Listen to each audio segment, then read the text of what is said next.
Bonsoir à toutes et à tous. Juste un point d'information pour tous nos amis sur les réseaux sociaux.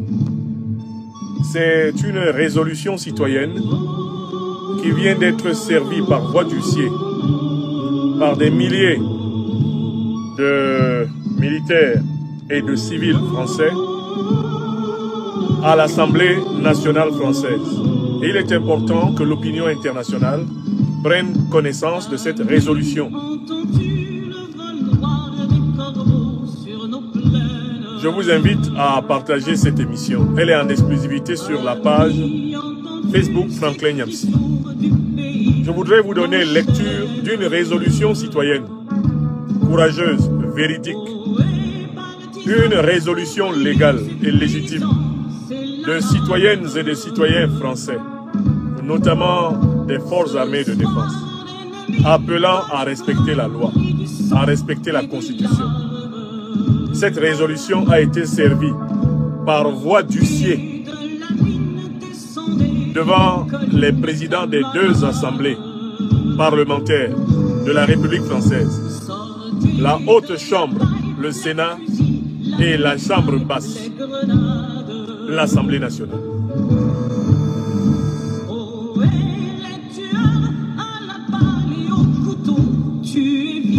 Il est extrêmement important de prendre connaissance du texte de cette résolution citoyenne qui est publiée sur le site internet Place d'Armes et qui a été servie par voie d'huissier aux deux assemblées parlementaires de la République française.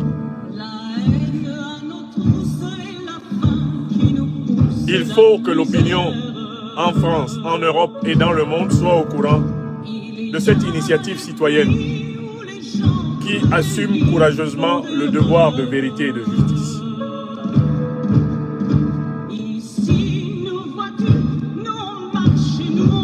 Merci à celles et ceux qui partagent ce direct.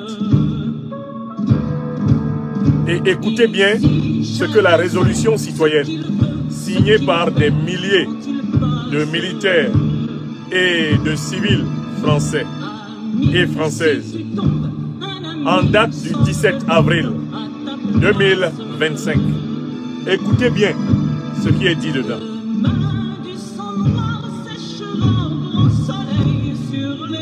Ce sont des grands tournants historiques qui se déroulent devant nous.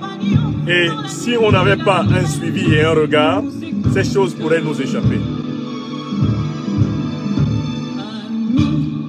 À ma connaissance, après le 21 avril 2021, où plusieurs dizaines de milliers de militaires avaient signé une lettre ouverte sortie dans Marianne, c'est le deuxième avertissement signé par des milliers de militaires et de citoyens à l'adresse de l'actuel régime du président Emmanuel Macron. C'est important que vous preniez connaissance de ce qui est dit.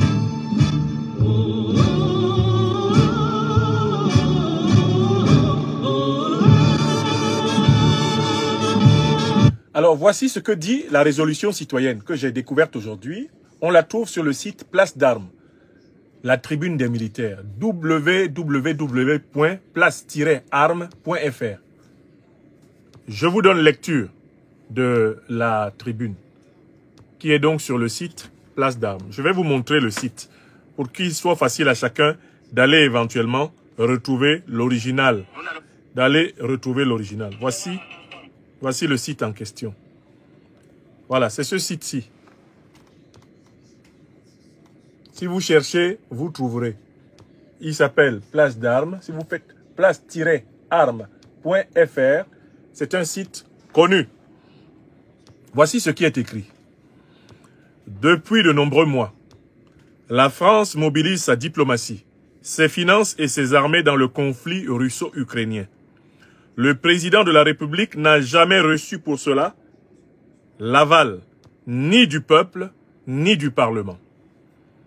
Fidèle à sa vocation première et à l'image de la première et désormais célèbre tribune des généraux, Place d'Armes s'associe et porte ici à votre connaissance une démarche légitime de nos camarades militaires et civils visant à réclamer le respect de la souveraineté populaire sur les sujets hautement sensibles, de l'engagement de ses ressources et de ses forces militaires. Signez avec nous cette résolution citoyenne. Voici le texte de la résolution citoyenne. Il dit ceci. Résolution citoyenne relative à l'engagement militaire et financier de la France en Ukraine. Signifiée par huissier au président des deux assemblées le 17 avril 2025. L'article L. 4111-1 du Code de la défense dispose que, citation, « L'armée de la République est au service de la nation. Sa mission est de préparer et d'assurer par la force des armes la défense de la patrie et des intérêts supérieurs de la nation. » Fin de citation. Depuis le début de l'année 2022, des informations persistantes, bien que non confirmées officiellement, évoquent une présence de troupes françaises en Ukraine. Si ces faits étaient avérés, ils soulèveraient une grave question de conformité avec l'article 35 de la Constitution, qui impose au gouvernement d'informer le Parlement dans les 3 jours suivant une intervention militaire à l'étranger et de soumettre toute prolongation au-delà de 4 mois à un vote.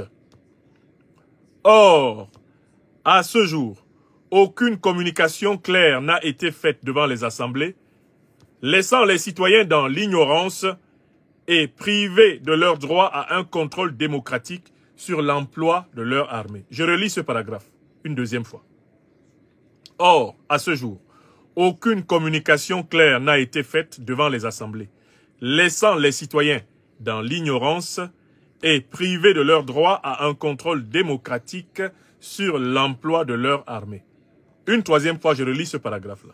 Or, à ce jour, aucune communication claire n'a été faite devant les assemblées, laissant les citoyens dans l'ignorance et privés de leur droit à un contrôle démocratique sur l'emploi de leur armée. Je continue la lecture de la résolution.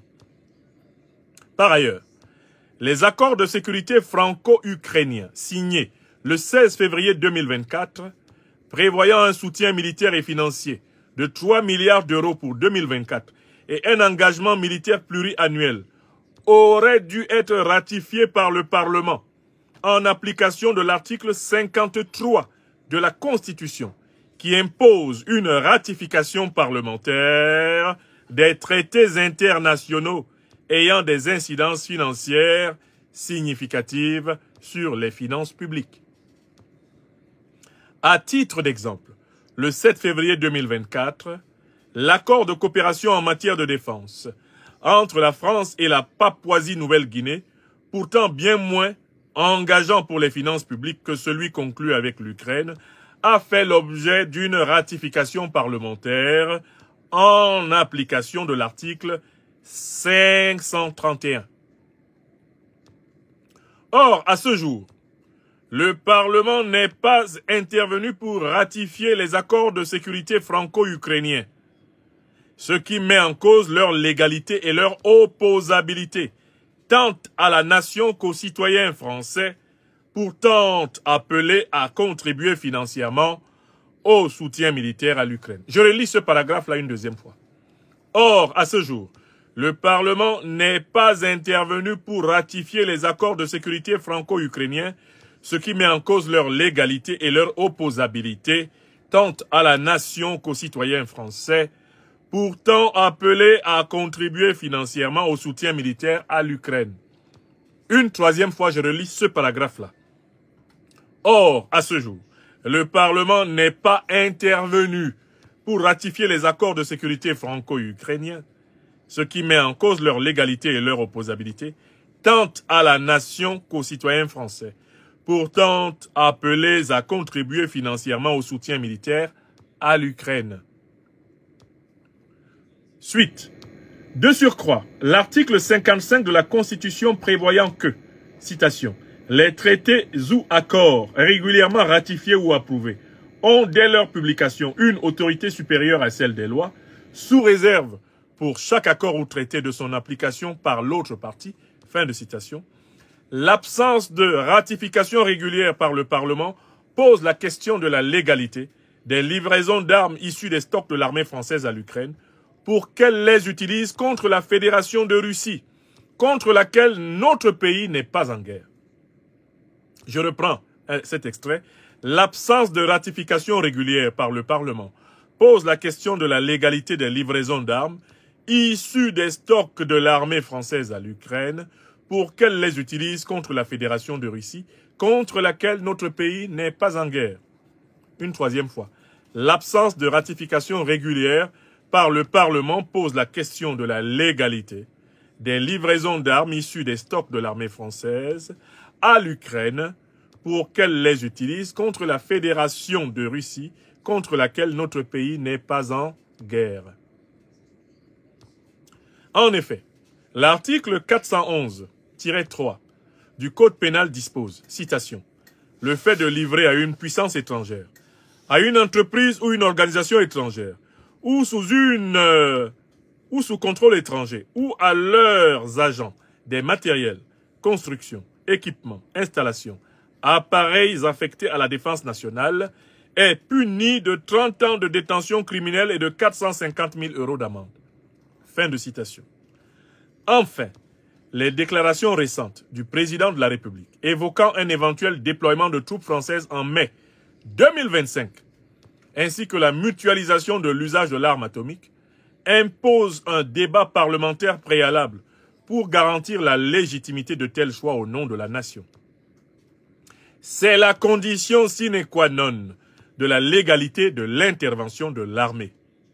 Une armée agissant sans mandat clair du Parlement ne serait plus au service de la nation, mais d'un pouvoir exécutif isolé, en contradiction avec l'esprit de notre Constitution et l'article 16 de la Déclaration des droits de l'homme et du citoyen de 1789, qui consacre la séparation des pouvoirs comme garante des droits. Citation de cet article. Toute société dans laquelle la garantie des droits n'est pas assurée, ni la séparation des pouvoirs déterminée, n'a point de constitution. Fin de citation. C'est pourquoi nous, citoyens et anciens militaires, estimons que le Parlement doit être consulté sur la poursuite de l'intervention militaire française et ou son engagement en Ukraine, conformément à l'article 35 de la Constitution, et qu'il doit être aussi appelé à ratifier les accords de sécurité franco-ukrainiens du 16 février 2024, conformément à l'article 53. Je reprends cela.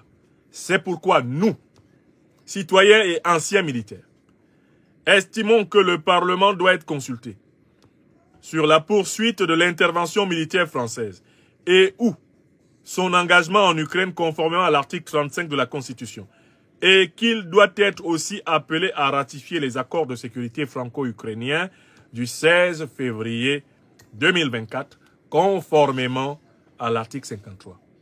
Une troisième fois. C'est pourquoi nous, citoyens et anciens militaires, estimons que le Parlement doit être consulté sur la poursuite de l'intervention militaire française et ou son engagement en Ukraine, conformément à l'article 35 de la Constitution, et qu'il doit être aussi appelé à ratifier les accords de sécurité franco-ukrainiens du 16 février 2024, conformément à la Constitution. Résolution proposée. Nous, citoyens et anciens militaires, demandons aux députés et sénateurs 1. De faire publier au journal officiel toutes les informations sur la présence de troupes françaises en Ukraine depuis 2022, comme l'exige l'article 35. Deuxièmement, d'organiser un débat suivi d'un vote sur la poursuite de cette intervention, en application de l'article 35. Troisièmement, de se prononcer sur la ratification des accords de sécurité franco-ukrainiens du 16 février 2024, conformément à l'article 53. Quatrièmement, de mettre cette résolution à l'ordre du jour dans les 15 jours suivant sa remise, afin de garantir le plein exercice du contrôle parlementaire. Voilà le texte. Et les auteurs écrivent, nous enregistrons toutes les signatures de soutien. Mais vous comprendrez que la mise à jour prenne un peu de temps. À ce jour, nous comptabilisons plus de 5000 signatures. Qui sont les premiers signataires? Je vous lis la liste des signataires telle qu'elle apparaît déjà sur le site placedarmes.fr. Généraux d'armée, Bertrand de Laprelle, général d'armée, 2S, armée de terre. Jean-Marie Faugère, général d'armée, armée de terre. Généraux de corps d'armée, Maurice Lepage, général de corps d'armée, armée de terre.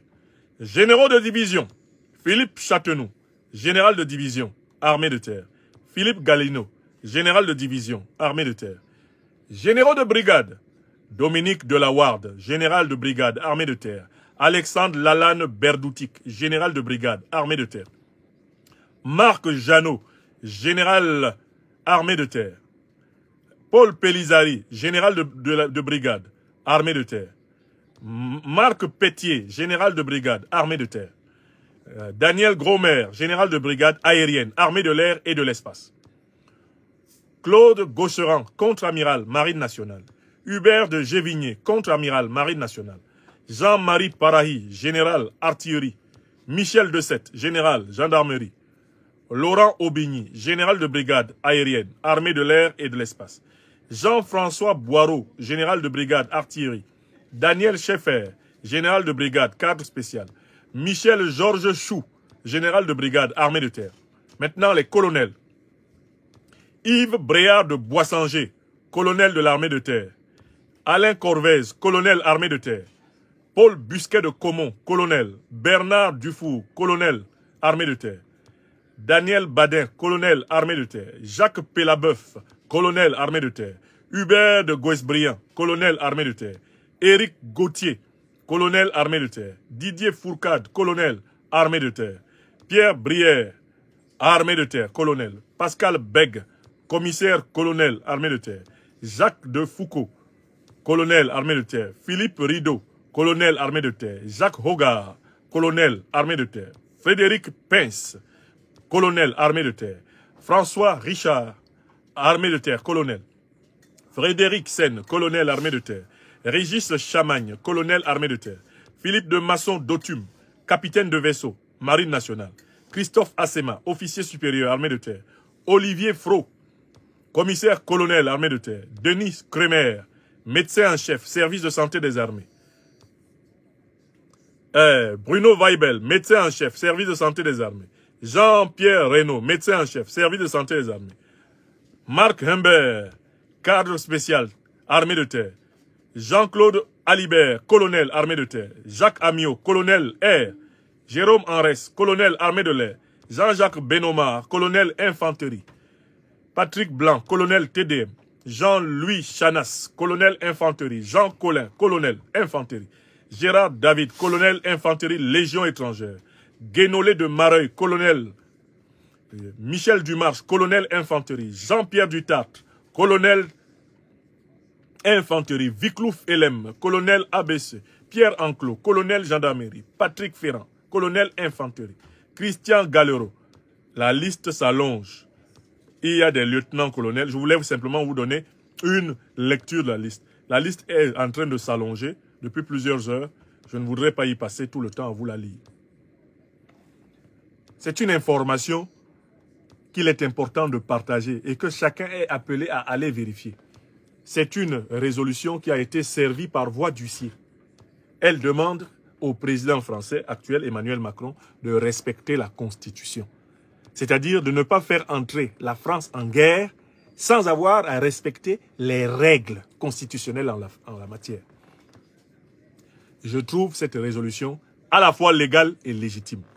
En ma qualité de citoyen français, eh bien, j'approuve ceux qui ont rédigé cette résolution et je demande à l'Assemblée nationale et au Sénat français de se saisir conformément à cette résolution de cette affaire. De ne pas laisser déclarer la guerre dans le dos du peuple français. Nous avons la responsabilité de la vie des populations en France. Nous avons la responsabilité de notre vie, de la vie de nos enfants. On ne doit pas nous engager dans une guerre contre notre volonté souveraine en tant que peuple. En ma qualité de civil, j'ai signé la résolution. Je suis contre l'engagement de la guerre de la France contre la Fédération de Russie dans le dos du peuple français et au mépris de la Constitution. Voilà pourquoi moi, j'ai signé Je suis responsable de ma vie et de celle de mes enfants mineurs ici en France. Donc je signe. Voilà, c'est ce que je voulais dire. Que chacun aille lire la résolution. Ceux qui vivent ici en France, ceux qui sont citoyens français et qui ont la responsabilité d'enfants et la responsabilité d'être mineurs, prenez vos responsabilités. Que la lâcheté quitte les cœurs. Il faut que la loi soit respectée. Nous ne sommes la chair à canon de personne. Voilà. Je vous remercie. C'est ce que je voulais partager avec vous. Cette intervention, eh bien, sera rediffusée sur nos autres plateformes, afin que nul n'en ignore. Alors, je connais beaucoup de gens qui sont citoyennes et citoyens français et qui pissent dans leur froc, à l'idée simplement de défendre le droit à la vie de leur propre famille. Personne n'a le droit de nous amener dans une guerre qui va exposer nos vies et celles de nos enfants, alors même que les termes de la loi fondamentale n'ont pas été respectés. Et que notre vie, nous, le peuple, n'a pas été écouté. Voilà. C'est ce que je voulais dire. Merci. Portez-vous bien. Je vous salue de Normandie, en France.